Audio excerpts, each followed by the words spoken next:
This meeting is being recorded. This meeting is being recorded. Welcome from International Council for Engineers Australia. We are again back with the World News Monthly Updates. Today we have got Mr. Salek Sufi, International Energy Specialist. Thanks, Mr. Salek Sufi. How are you? Well, thank you. I had some problem in between. I was affected by COVID, but I've since then recovered. We know that we continued a lot of teleconference annually, weekly. Now we have started new program, World News Monthly Updates. There are a lot of news and people are interested, many news, but we don't have enough time. So that we would like to sort out the news and we would like to just highlighted the headings and key topics we'll analyze, so that if you are interested in any news, text us, dear audience, then we will discuss the details. So Mr. Salek Sufi, what's the update of the energy? What's the oil price is going and which energy will be the most important in future? Can you just update us? In fact, some of the global events, the breakout of COVID, this created a significant impact on energy, especially during the peak time of COVID. Now, most of the world activities get down to a standstill. Industries were not operating, communication, air transportation, everything ground to a halt, which meant that energy consumption went down quite a bit, and it crashed the global fuel market virtually. The oil price even went negative in some areas, and gas price and accordingly coal price was very low. But after a year and a half, or rather 2 years, when the world started opening again, when the vaccine was rolled out in most of the countries, demand jumped phenomenally, and the supply could not match the demand. For that reason, the prices of all the energy commodities, primary fuel, coal went as high as $260 to $270 per ton. Then LNG price in the spot market rose to $50 almost, and crude oil price 120 to 130. Both Brent crude and Western Texas Intermediary. But after that, this stayed for some time. But another impact, another global war, we know that also impacted it, because Russia used to supply, or is even still supplying, almost 40% of the gas to Europe through different pipelines, and Russia used to supply oil as well globally. So this impacted. Russia has not stopped it, but because the embargo imposed on them is not on gas. But at some stage when the embargo started affecting them, they set out a rule that anyone not favoring them, if they want to get a gas supply from Russia, that has to be paid in ruble instead of dollar. So that is the situation now.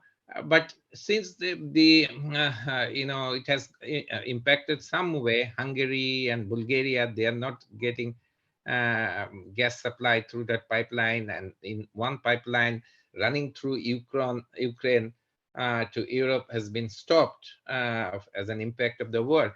The price of oil stays high, price of coal stays high, and another way it has impacted, that it was a global decision that gradually world will come out of the fossil fuel.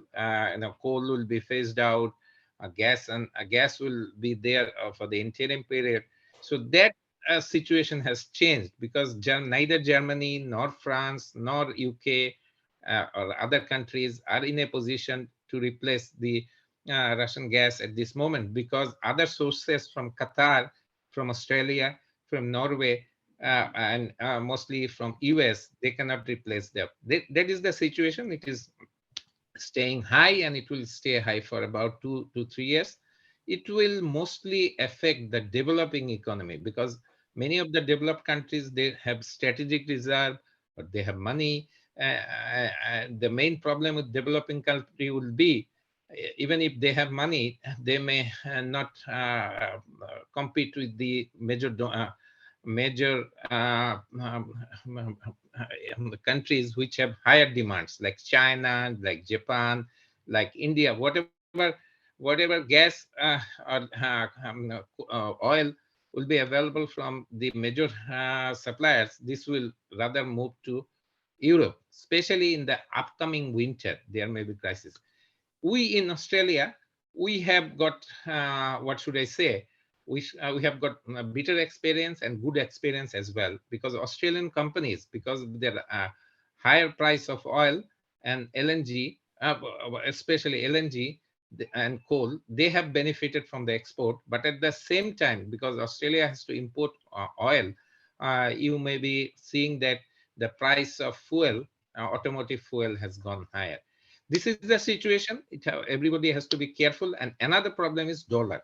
Dollar may not remain the loan currency for trading, because many True. countries that are talking about barter, it is between Russia and China, Russia and India. So this is the present situation. I don't know when it will solve, because COVID has not gone yet, and I don't know when this situation, present situation, will go. Sir, we'll But come to everybody, the currency point before that. So there are various type of energy sources. So some country reaches of LNG gas, or some country reaches of coal, and also renewable energy can be a good solution, but it's still not reliable because the battery backup or dedicated lines. So can we discuss one by one? Like coal, it's a mineral resources. So many people don't like coals. So should we throw the coal, or if we can ship the renewable energy in future,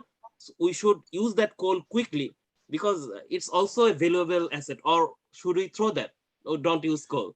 So what do you no, think? possibly in the last climate summit, I know countries, or most of the countries, were thinking about phasing out coal.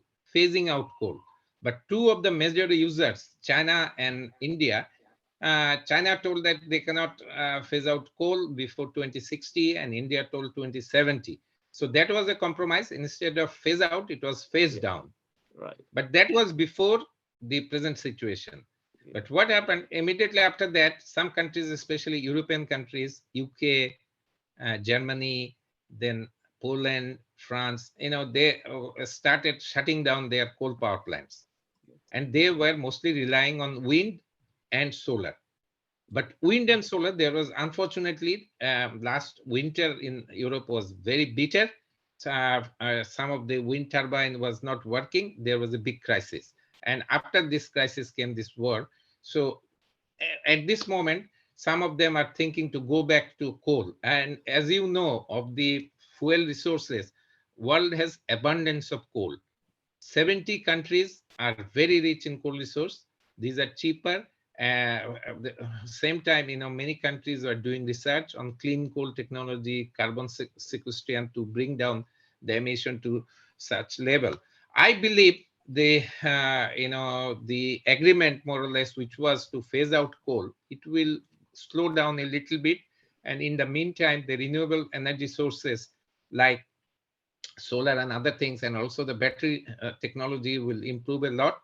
Eventually, Bangladesh, world has to go to renewable. Fossil fuel, maybe the target net zero by 2050 will be deferred few years, but eventually we have to go there, because you can see the impact. Weather is changing. Even this year in Queensland, we are experiencing too much of rain. There was flooding. In many other countries, there is drought. And also, since this present war is affecting the food supply, also this drought will may cause to hunger. Today I have seen, there is a prediction that if this happens, there will be hunger. And this is mostly affected by drought in many of the African countries, sub-Saharan countries. The prolonged drought, and the reason of the drought is mostly from environment pollution. So eventually there will be a compromise because this cannot go on forever. And I believe that even not 2050, by 2060 or 2070, net zero emission will be almost there, will be very much there. And by that time, this battery technology will advance, this electric vehicle will be there, hydrogen energy will be in the picture, hydro will be big, all these things will happen. Thank you, sir. Sir, we know that you visited Rampal, and there were a lot of issues, and there is opposition to stop coal-fired power plants. So, can you please share that experience? How difficult was that? We know you visited Rampal, and we have seen some clips of your visit. So, can you share with our viewers? Actually, at that time, what happened, Sundarban is a very sensitive issue. Sundarban is like mother of Bangladesh. So environmentalists always think that coal may cause some damage, could have caused some damage. But because it is Sundarban, so yeah, I got concerned and I visited. I wanted to know about the technology from my personal involvement in Australia and other countries. I know that there are technologies. There are technologies we can take care of the emission, bring down the emission to a permissible level, comfortable level, if that technology is used. First, I did some study, did some research when I was here. Then, when I found that this plant will be using ultra supercritical technology in coal generation, in power generation, especially thermal power plant, there are three technologies: subcritical, supercritical, ultra supercritical. Of course, the Japanese have gone to a still higher and a pulverized coal. So this plant was designed on the basis of ultra supercritical technology. The next one is the type of coal you're using. In Australia, at some stage, especially in Melbourne, you're living in Melbourne, the Loy Yang power plant, they use brown coal. Brown coal is high ash, high sulfur, high carbon. But in Rampal, they are using black coal, superior coal, low sulfur, low ash, low coal. And in that plant, in the design, there is additional units which will take out the sulfur, take out the nitrogen, so that there is no NOx, no SOx emission. Based on that, I went to Bangladesh. I went to visit the plant. I met the senior officials there. It is a project of Bangladesh, India. So from NTPC, they were there, and I discussed in details. And I found that they had in their design, they made sure that sulfur, every drop of sulfur, first they will use low sulfur coal, high heating value, low sulfur, low ash coal. Then they will treat it properly. They will take out most of the sulfur in the desulfurization plant. They will knock down the NOx. So SOx and NOx will be taken out. And then comes the fly ash and bottom ash. They will take care, and there will be high chimney. I was more or less confirmed, but at the same time, I thought that whether the construction will be done properly, who will be monitoring that. That is why I at that time I had a report from Bangladesh government as well, which the UNICEF has given them. I tried to negate those, and I also met some of the top experts, Bangladeshi experts, Dr. Arshad, a Buet engineer in US. So together we made this proposal, and this project is now in a stage that by middle of next year it will be commissioned. Another problem for this, the major problem which is there, is the transportation of coal. The location of the plant is in such a place, the draft of the river is not even 6 meter or 7 meter around the year. So this will cause a transportation problem because the big coal ships cannot reach there. It has to be transshipped. The mother vessel has to be anchored somewhere in the deep sea, and the coal will be carried by a small vessel through the narrow canals, 5 meter, 6 meter deep. This may cause some impact. But I have heard they have alternate arrangements. When the Matarbari, at least for the next 2-3 years, till the Matarbari comes into operation, there will be some issues. But when Matarbari is in operation, the big coal plants will, coal carriers will come to Matarbari, and from Matarbari this will go to Rampal.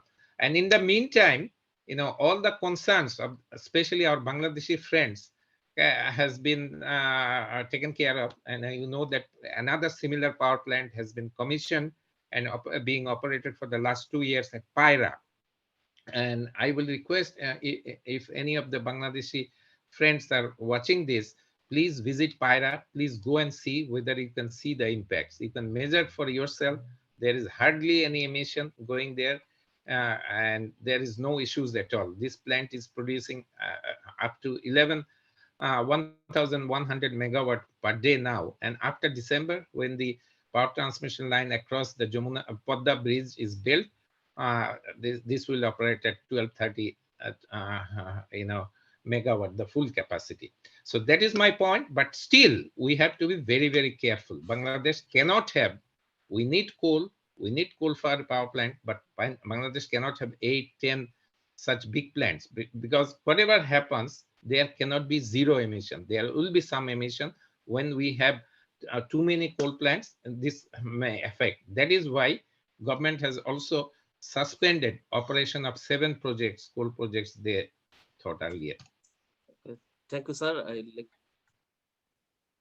This meeting is being recorded. Dear audience, we have just connected with Dr. Narottam Das, Professor, CQ University. Sir, how are you, sir? Good, thank you. Okay. After long back, International Council for Engineers Australia again, they have started regular monthly world updates.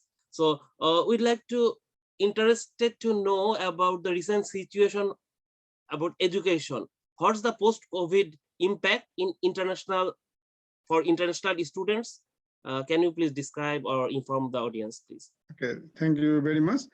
So as per now, COVID situation improved. Now still there is COVID. So, but student enroll, for example, 2 years before, especially in our university, even other universities in Australia, as well as all over the world, different countries. Now they are moving to their studies as normal. Even student enrollment increased in different universities, even our university also, as I can see in my class. For example, before there were 5 students in a course. As I said, COVID time, we offered less units because not many students. And later on, there is little bit improved situation because everyone want to come to the campus and come to the study back. So far in this situation, for example, students enrollment in Australia, enrollment in New Zealand, Canada, Europe, America, even other countries also increased. But now something, but not back to the normal. It will take a bit of time. If, for example, maybe next term, we hope all over the universities, student enrollment will increase. Recently, so far, I have attended different meetings, and student enrollment is going improvement because students want to also study, because no one cannot wait for 5 years. If COVID plan is going for 5 years, still 2 years gone. And then at least many students lost 6 months to 1 year because they did not get their choiceable subjects. But now it has mostly back to normal, but it will take at least this year. Then hopefully it will back to normal. And students want to graduate, want to go their expected job in future, because students also want to reduce their student life, want to go to professional on, that one everyone want, otherwise 1 year, 2 years, 3 years, it is lingering. So that is not enough good, but it has improved. Students also active now, even many students also getting job during COVID time, even though currently those are studying, they are progressing well. So hopefully situation will back to normal, because we cannot stop the education. Otherwise, they will lose their time from their spend. Because if someone's student life is 4 years, if it goes 6 years, it's not good. Actually, that student will lose their 2 years job at the end. That is the peak time and good time before retirement, because cannot reach the target level of job, even cannot achieve much. Even someone, for example, want to go for higher studies, it also affected by COVID, but it has back to normal. Hope it will improve. And we are also trying for our students, even counseling them how they can cope up their courses and how they can complete, especially students internship, because internship also provide them future job if someone go for higher studies and so on. But Anyway, is still the online study going on, or is it stopped? okay, now that, thank you very much. Very good question. It's still, because currently many universities there is a hybrid mode. Hybrid mode indicates that it is on campus as well as off campus, even international. For example, even those are on campus, if someone suddenly got any COVID, even as I said, someone recently got COVID and then they cannot come to on campus. So hybrid mode is going on. So that is all right. Even after 2-3 weeks, they can come to face-to-face. So that one also we fine, but it is okay. We cannot stop longer time. So that is, I think, okay. It is running smoothly. Hope it situation will improve. And then actually, how difficult the engineering subject is, because that's a different. Yeah, that is another good Online. question. Even though during COVID time, what we have done, some of the labs, those area is not affected. And then they did the lab and recorded video and given to them for data analysis and so on. Not exactly the same, whatever face-to-face on campus, but at least did something. Something is better than nothing. So that on, at least they got the idea what will happen in realistic on. They have seen that on and collected data and then progress that way. Otherwise, they have to wait for 2 years. If someone wait for 2 years, they may forget many things. Even I will forget the subject and how can I teach after 2 years. So that's why it ran. It has run, but it is really, really difficult for students as well as those are academic staff. So that's the situation we face. But hope it is now good. So all over the world, I hope it will be okay. Yeah, everybody is used to online. Even I have seen medical students for clinical procedure checking. They're also doing exam online. Yes. Yeah, so engineering, lot of things. So is there any restriction for international student entry, enrollment, or no restriction at the moment? Now I think no restriction, but they need to get proper vaccination with their certificate and justification. Then it is okay. They can come and they can go to any country. I think it is border is fully open, but that the vaccination requirement is mandatory. So that on. Now the enrollment is easier than before, or is still the same standard universities Mostly maintaining? same. Some universities they give a little bit support for international students, even though Australian government before, I think they give the free visa service, waive the visa fees, as per I remember. But it is something not much easier, but something flexible way, as all universities try to enroll students, because without a student, so university cannot run. So without a student, a classroom is vacant, and that is not much useful. So we need a student, it will run smoothly as back to normal, and that is the expectation. So little bit they considered some places. I heard that they give some discount of course, fees and so on. Okay. Yeah, Another issue is the working hour. During COVID, we know that student can work, not restricted only 20 hours. They can work also I So think what's the they can situation at now the with moment? flexible way, they can do a bit more, but that something also visa restriction, but I think they can do more, even though, as I said, hybrid mode, some students, they can join um, online. They are not coming because another travel time is there, but online is one thing, but if they uh,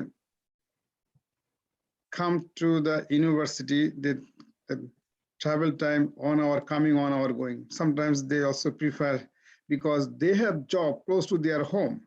In this case, they prefer that on, as you asked the situation. Yeah. That's a hybrid mode and we allow that on, but that is fine. Otherwise, some students here, they're doing some job, as you mentioned, otherwise they will lose their income. That is another issue, of course. Okay, thank you, sir. We will again discuss this issue. Let's go back to the energy issue. That's the hot topic in the world due to the war and several issues. So oil price is increasing. There are different type of energy resources, and I think renewable energy will be the most potential in future, and it will be only renewable energy is capable enough to feed the energy for the whole world. So during this transition period, um, do you think the hot mineral resources we have, we can properly utilize that one? And what happened if any technology shift, just like we are not doing the old button mobile that useless, but Yes, yes. once we use that, now still we use coal, gas, and there are a lot of mineral resources we have. So what your opinion? So during this transition period, which is the best energy we in Australia, or uh, we should use completely shift the renewable now? Completely shift is time consuming, of course, but like solar energy. So solar is one option, but if we completely solar, it will take a bit longer times. That's why there is plan 2050. So target to 100% solar, that is better, but also as you said, and that are not only solar, is a hybrid, for example, wind together. Yeah. So, and then also need the diesel service in case interruption. So in that case, also we need the backup, battery storage, that is called energy storage service also required. So I think currently solar, wind, and hydro, that one is working well in renewable side. And also in parallel, energy storage backup is required in case. I worked something about the project Rottnest Island in Western Australia, because there is no grid. So far, that on also there is solar, wind, and diesel system. Because in case 2-3 days, there is no power generation, we need diesel backup. So that way, I think slowly we can go target for 100% renewable. So that is also possible, but transition period, it is Between the growing. transition period, which fuel would be best in Australia or globally? Okay, Because so there are some oil price increasing, or somebody don't oil want to price is sell gas or oil. so I think wind on is one important factor, and solar also there. And then if we can do hydrogen on, so that is also another issue we are talking, but it has not started fully, but that is also a good option. Yeah, And thank you, then sir. Now I'd like to discuss with Salek Sufi sir again. Sir, thank you. what's your opinion? We discussed about coal. How's the situation of LNG gas, or how's in the world? Can you please? Okay, We are also thinking about the LNG on. That is also useful, and hydrogen also other issue can link it. And anyway, thank you. I think Thank you. proceed to Salek Sufi sir.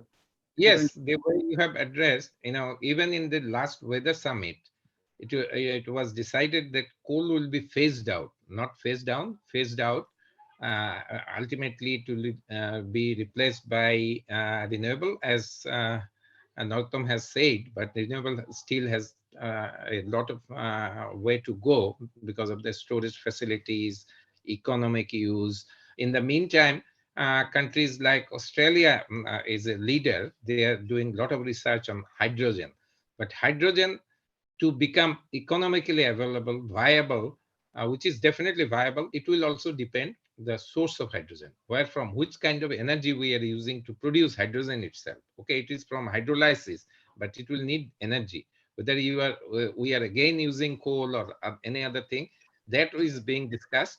But there are options. If hybrid solar or if wind is used for hydrogen, hydrogen will be definitely fuel for the future. Australia with Japan is doing a big job, because ultimately, if Australia cannot use its coal the way it was using, and if gas use is gradually reduced, then it is LNG that will, hydrogen, liquid hydrogen that will replace.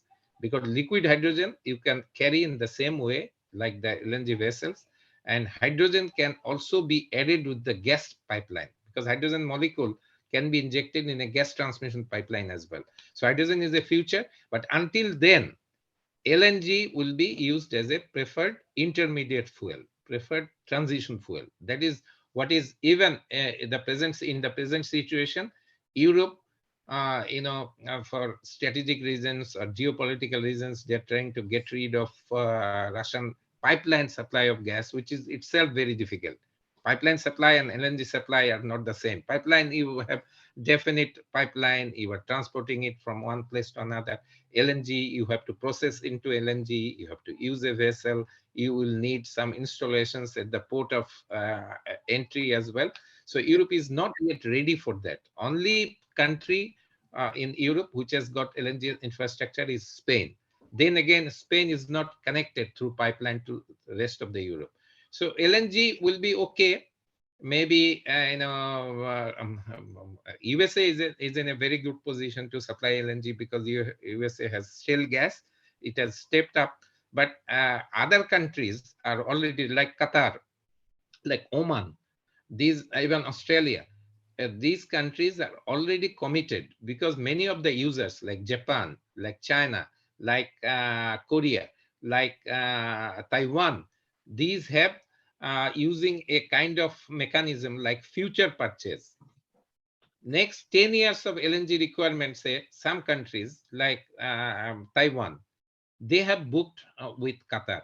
So Qatar, in addition to meeting these future commitments, future sales, which means that these countries have paid for the LNG that it will buy 10 years into the future. And these are being stored in the facility of Qatar gas or Ras gas, you can say. So they cannot step up their production in the shortest possible time to meet the deficit that will happen in Europe.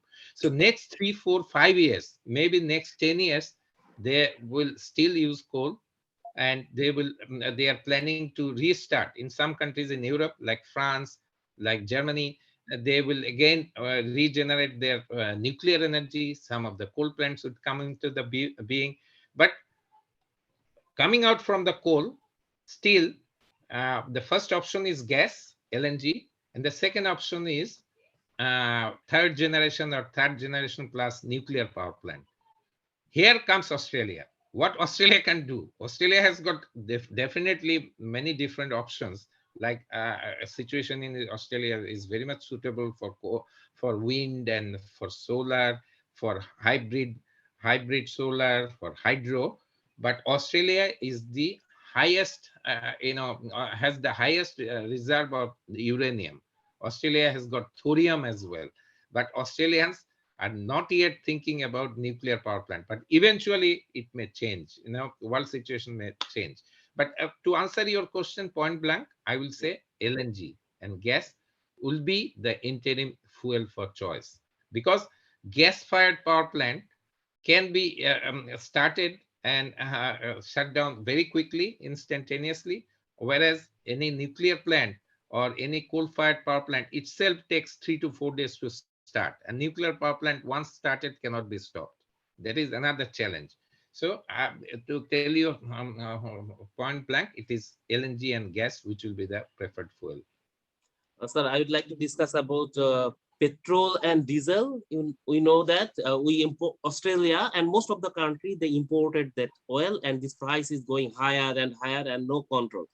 And I did some research and get some data that, so if we use electric vehicle, so almost 75% cost, you can reduce the operating cost, the oil. Even if we use by solar or renewable energy to charge the EV, then 90% cost can be saved. This not only direct saving, this also save that foreign uh, currency. So how do you think about EV charger? Because we don't have so many electric vehicle, because we don't have enough charger. So we know that government has already taken the initiative. Department of Treasury, they are tendering to install EV charger in massive scale, or council, rail station. If EV charger will be available, then people will start buying that EV. How do you think about that technology shift? Yeah. What should be the policy? It has got a very bright future. Even in US, the other day I was talking with one of my friend, Dr. Ataul Karim. He was my friend. He studied in Dhaka University in physics, but since going to US, he studied nuclear engineering and power engineering. He's one of the leader of power engineer there. He said that US government is very keen to develop EV in their country. In many European countries, EVs are taking precedence, and also Australia is thinking about it. Even in Bangladesh, because they have got surplus electricity generation now, Bangladesh is planning to set up a EV, vehicle manufacturing plant in one of their major special economic zone in Mirasharai. So, and definitely they will be needing charger, and these chargers will be available. A country like Bangladesh, at this high rate of diesel and petroleum, cannot afford to rely using this for a long time. And also, to avoid this situation, what Bangladesh is doing, let me tell you, Bangladesh used to import crude by big vessels. The vessels used to be anchored in the deep sea. From the deep sea, small vessels used to carry it to the refinery. But in about a year or so, a big pipeline from an offshore mooring point will be commissioned that will bring crude petroleum directly from the big ship to Matarbari by pipeline, and from there on it will come directly to a refinery. So all the transportation cost will be lost or will be saved. And at the same time, Bangladesh is also thinking in the regional cooperation, when India will be starting using Chittagong port in a greater way. So India may also import their crude for 4 refineries which are located very close to Bangladesh. These are performing at lower capacity because of transportation of crude, like in Assam, in other areas. They cannot use it to full capacity because transportation of crude is very difficult from their port to there on the hills. So Bangladesh and India may jointly import crude. This crude will be processed in these refineries, and the surplus capacity of these 4 refineries are good enough to meet the Bangladesh requirements, full requirements. And also in the same way, these finished products can go. So, you cannot make the use to zero, because in some areas liquid fuel will continue to be used, if not in transport. So these are the ways, but you can minimize. But there is at some point, if any fuel is phased out, the first fuel will be liquid fuel. First fuel will be furnace oil or coal. Sir, I will come back to you. I'd like to go to Dr. Narottam Das. Sir, you know, the technology of EV is very simple, just 4 motor and the motor control center. Why it's so costly? Because diesel engine and petrol is so heavy, and their mechanical parts. EV is very simple, their operation maintenance is very easy, but still, why it's so costly? Do you know that? Initial one is a bit issue. That's why that cost need to be considered. Even though solar panel, So if we consider initial on is a bit expensive. For example, initial setup need $10,000 to set up. Even if I want to, with the storage, maybe $15,000. So that's why initial setup, if I even also EV also it a bit costly. Also the research and development cost, I think. Because That's why if we don't have R&D, because I worked with one student about the EV one. In the future, we will do others. Even there are 2 students coming to me, possible in July. So far, that if you don't get the idea, and then who will do your groundwork? That R&D is important. That's why that one also required to liaison with university and industry, that new research pathway direction, which one should be the best option. So that cost is involved. So that's why need to do that on research, because for example, university expertise, what expertise has university academics, and what demand in industry, what is their lack of, so what they want. So if we negotiate or collaborate with industry, then we can find each other need basis. For example, yeah, I think university can do some research and can also manufacturing this prototype EV better quality efficiently. sure. Prototype one, definitely. That's why even to do some research, we need also manpower, need research student, to be honest. So that's why student need scholarship or industry support, collaboration that way, because the student recruitment, especially for research students, are research higher degree students. Those are doing masters and PhD, they can work in a project 2-3 years, then can get some good research outcome, and then can think for the prototype, but need also industry support. That's why initial cost is a bit involved over there. So we are also thinking, so if I get a industry sponsor, then we can utilize students' expertise and knowledge and find what is industry's demand. So recently we had a chat with industry, and then we want to collaborate with industry. And then, for example, you are working in industry, then we can, as I said, knowledge exchange, knowledge sharing. In that case, industry, also there are expert engineers. So they know what are the gap and how to link up between university and industry. Then we can reach the target and goals. So we want the efficient on. So for example, if you recruit an engineer for design, it will take long time and high cost for engineers. But if we collaborate with academy and industry, then students on is more cheaper, especially for their scholarship, and then they can do something else. So that way, that opportunity also good. And then EV is important. Even engineers, Salek Sufi also mentioned that on, even you mentioned in Bangladesh also there is a economic zone. So that will also be useful for Bangladesh, and then they can do R&D, even they can recruit their engineers in their R&D purposes over there. So in that way, we can get good outcomes, the target. So what sort of EV and other solar related or PV or renewable energy related, even wind. I think southern part of Bangladesh also they thought about the wind energy generation. We talked with someone before at Deakin University. He's also trying over there something that on the wind energy. So engineers, Salek Sufi, could you please Thank you, sir. We'll go back to Salek Sufi, sir. And also, sir, we are at the end of our event today.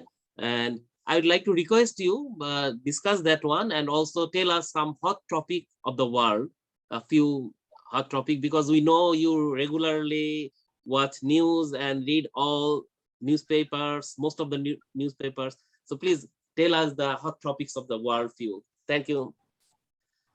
Noktam, can you repeat your question again?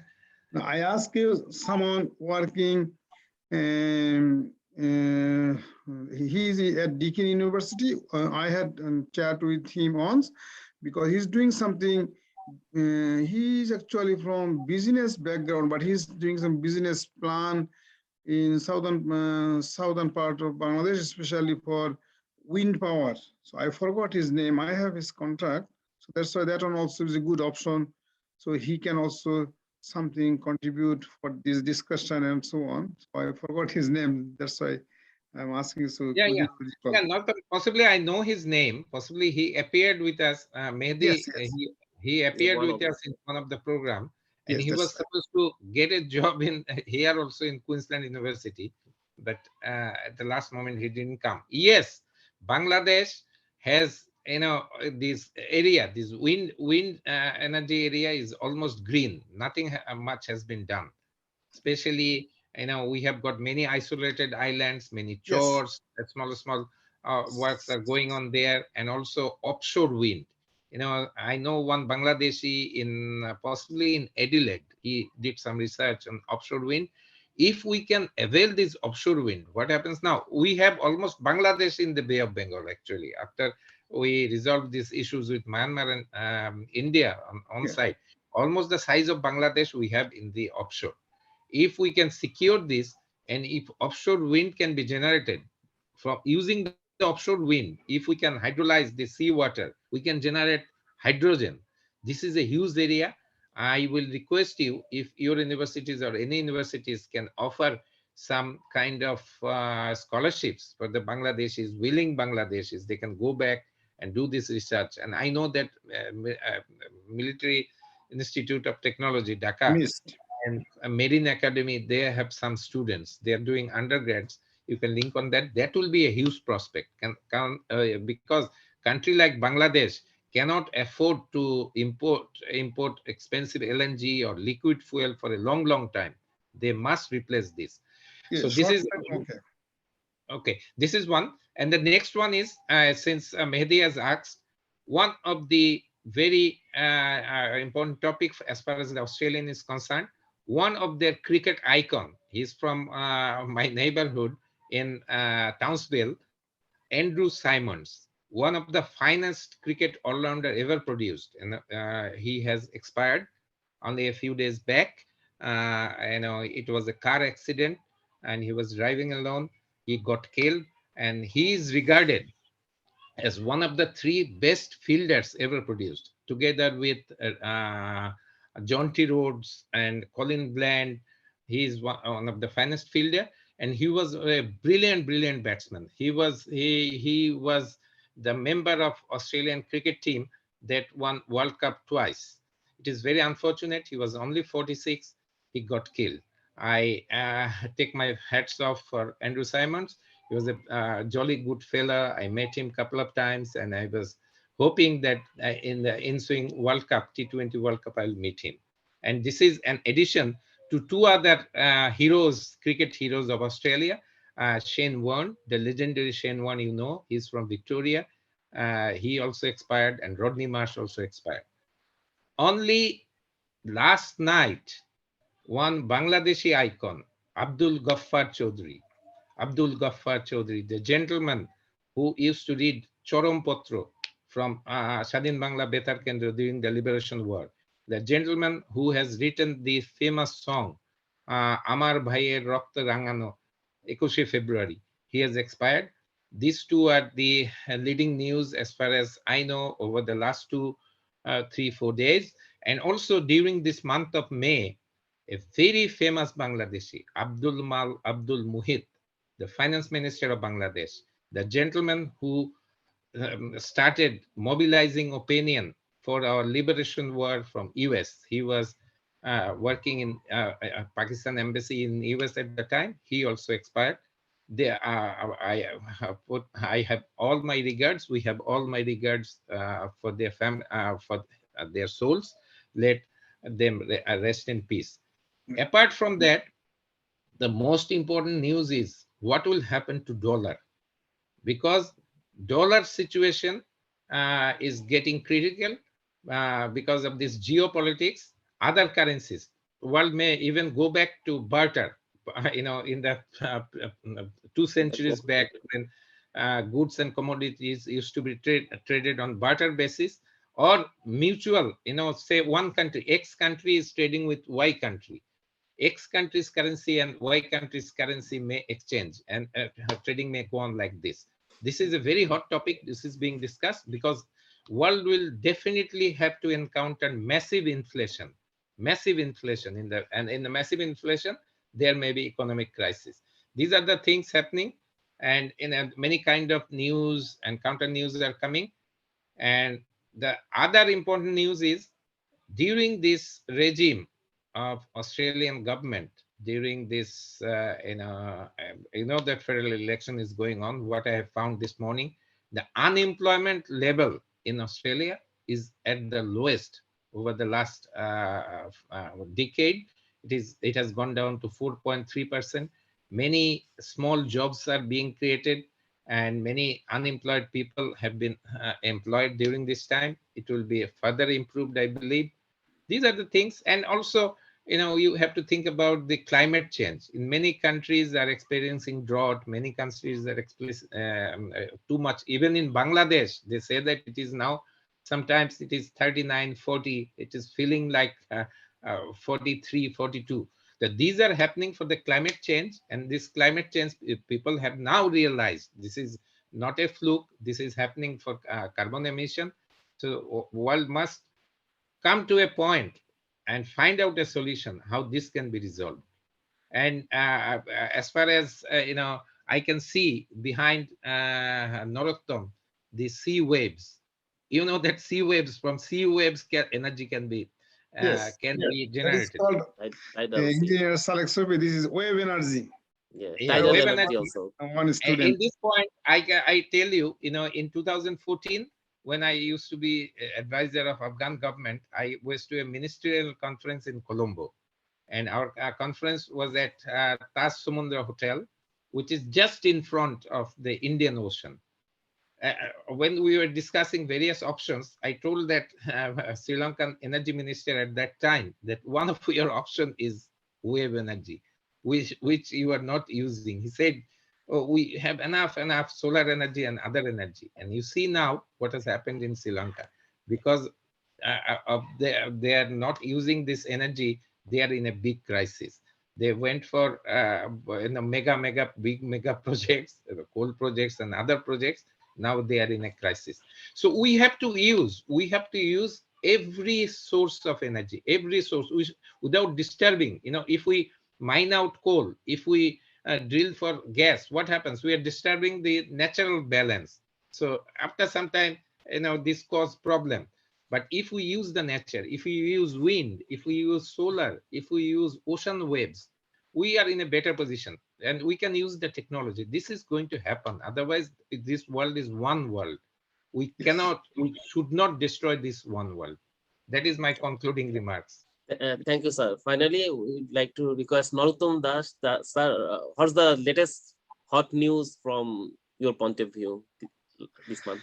That one, as engineer Salek Sobi mentioned, that we cannot destroy anything from nature. For example, coal or anything we dig out too much, it will be diminishing soon. So the latest one as renewable solar, wind, wave energy, and so on alternatives, we can save, as this is one world, we have to save the world, and we want the green world, the green future. That is the plan. But definitely we use energy. Without energy, we cannot move a moment. Even we are using mobile phone, we need energy. So we want to smart way, save the energy and target to green world. We don't want to disturb the nature. Yeah, So thank you, sir. Next week, we will also come with some new news. Also, I have also heard some interesting news. Electricity can be transmitted wireless. I have seen some research. So 1.5 kilowatt electricity, they transmitted per kilometer or more than that. Maybe it will be improved. This type of interesting news or other news we can share. Wireless power transmission, actually, Yeah. that one. Yeah. Thank you. So, okay, thank you. Thank you.